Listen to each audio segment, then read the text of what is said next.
Assalamualaikum warahmatullahi wabarakatuh. Perkenalkan, nama saya Abel Alisa Zulkarnain dengan NPM 20424079. Pada kesempatan kali ini, saya akan memaparkan materi mengenai standar kompetensi lulusan atau SKL, standar isi, dan juga zonasi serta domisili. Hal ini saya lakukan untuk menyelesaikan tugas pada mata kuliah telaah kurikulum dengan dosen pengampu Bapak Tio Gusti Satria, Magister Pendidikan. Pada slide ini, kita akan membahas tentang standar kompetensi lulusan atau SKL berdasarkan pendapat Pawero 2018. Jadi, SKL merupakan kriteria yang digunakan untuk menentukan capaian akhir peserta didik setelah mereka melakukan pembelajaran. SKL juga memiliki indikator untuk menilai keberhasilan suatu pendidikan. Dalam SKL, ada 3 aspek utama yang harus dicapai oleh peserta didik. Yang pertama adalah pengetahuan, yaitu berkaitan dengan penguasaan materi akademik. Yang kedua, keterampilan, yang berkaitan dengan kemampuan praktik dan penerapan, serta sikap yang tentunya berkaitan dengan karakter, moral, dan juga nilai-nilai sosial. Selanjutnya, pada slide kedua, kita akan melihat peran SKL dalam kurikulum menurut pendapat Ahmad 2024.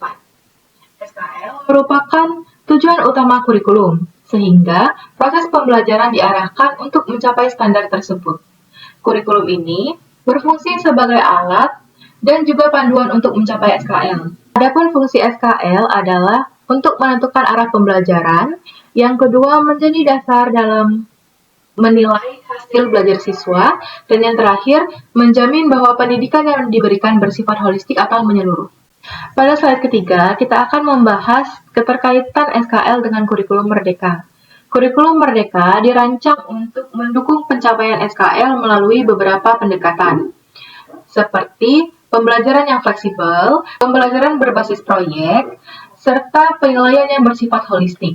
Selain itu, pada kurikulum merdeka ini, guru jelas dibebaskan untuk menyesuaikan proses pembelajaran dengan kebutuhan siswanya.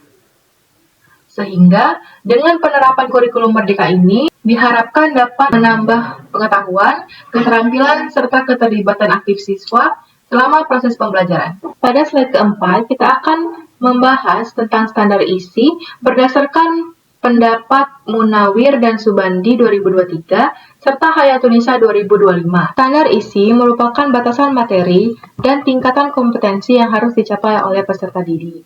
Standar ini mencakup ruang lingkup materi pembelajaran, tingkatan kompetensi, serta struktur kurikulum yang digunakan dalam proses pendidikan. Lanjut slide kelima, kita akan membahas tentang fungsi dan peran standar isi menurut Sulistianto 2025. Standar isi berperan penting dalam menjamin mutu dan kesetaraan pendidikan.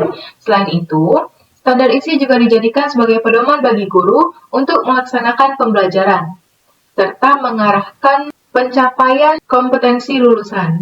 Tidak hanya itu, standar isi juga sangat berpengaruh pada pengembangan sikap, pengetahuan, dan juga keterampilan siswa, serta membantu dalam pengembangan kurikulum sesuai dengan jenjang pendidikan. Di slide ke-6, kita akan membahas mengenai penerapan standar isi di sekolah menurut Hayatunisa 2025. Jadi, penerapan standar isi dapat dilakukan dengan penyusunan kurikulum ataupun perangkat pembelajaran yang sesuai. Selain itu, materi pembelajaran juga harus disesuaikan dengan kebutuhan siswa agar lebih relevan.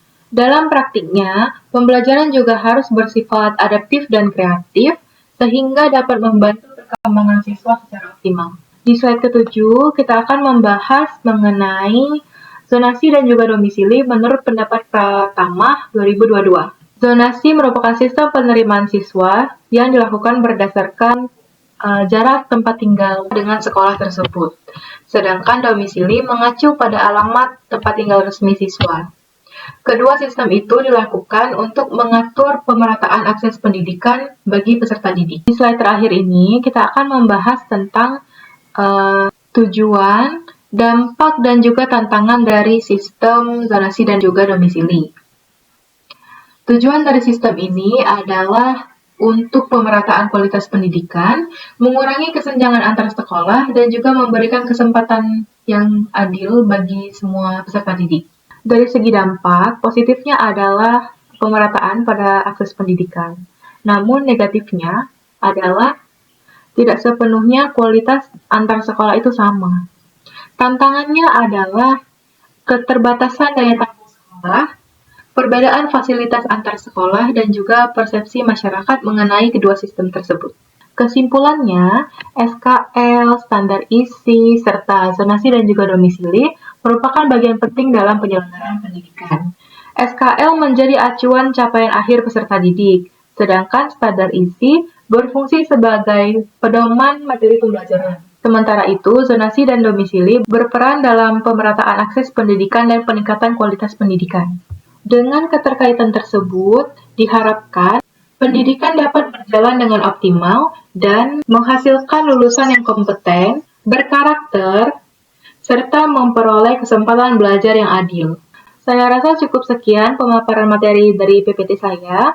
Semoga apa yang saya sampaikan dapat bermanfaat bagi pendengarnya dan juga bagi saya pribadi juga. Apabila ada salah kata atau salah sikap, saya mohon maaf. Kepada Allah saya mohon ampun. Saya akhiri, wabillahi taufiq wal hidayah. Wassalamualaikum warahmatullahi wabarakatuh.